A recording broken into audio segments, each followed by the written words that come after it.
The Dark Crystal is set in a world where the Skeksis rule the land. They appeared 1,000 years ago when the crystal cracked and lost a shard. There is now only 10 Skeksis left. The 10 is soon to be 9, because their emperor is dying. The Mystics appeared at the same time that the Skeksis did. Unlike the Skeksis, they are a gentle race. But now there are also only 10 left. And their 10 will soon become 9 as well, because the wisest of the Mystics is dying. With the Mystics lives a Gelfling named Jen. He was raised by the wisest of the Mystics after the Skeksis killed his family. He is the only Gelfling left. As his master is dying, he tells Jen about a prophecy that says a Gelfling must find the crystal shard to save the world before the 3 suns meet. If he doesn't, the Skeksis will rule forever. Since he is the last Gelfling, he has to be the one to do it. The master tells Jen to find a woman named Agra who has the shard. The master then dies and his body vaporizes. At the same time, the Skeksis emperor dies. To decide who the new emperor will be, the Skeksis have a trial by stone between the two who want the throne. This basically is just finding out who can do more damage to a hunk of stone using these sword cleaver things.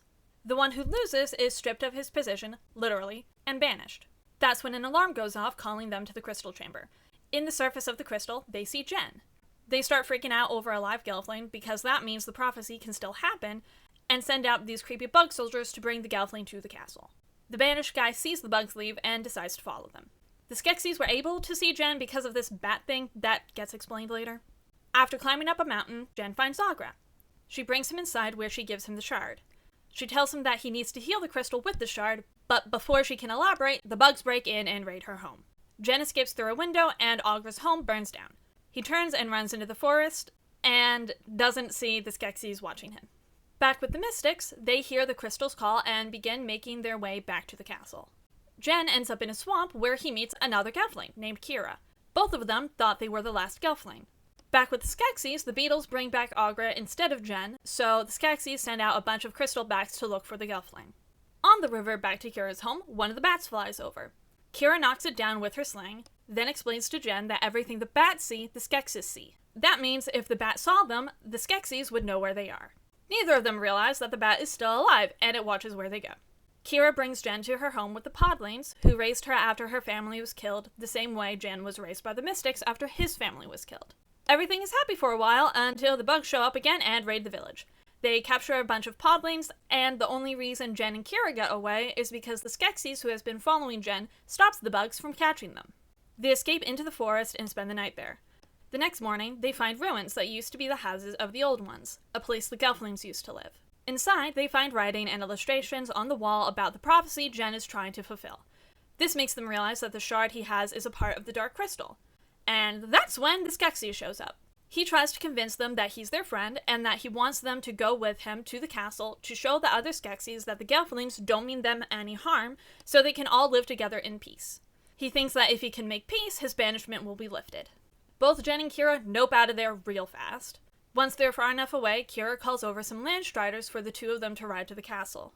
Back at the castle, there's a bit where the Skeksis use the crystal rays to drain the life essence from a Podling. It's given to the new emperor to drink so it will restore his youth and health, but it doesn't work very well because it's not from a Gelfling. Jen and Kira come across the bugs carrying the captured Podlings, so they rush down and free them.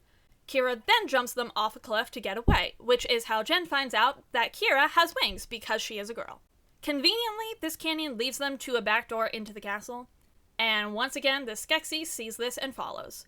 Also, the Mystics are still slowly making their way to the castle throughout all of this. Inside the castle, the Skeksis, he never gets a name, tries to get them to go with him again. He tries to drag them, so Jen cuts him with the shard to make him let go. This also cuts one of the Mystics. The Skeksis gets really mad, so he tries to kill Jen by collapsing part of the structure on him.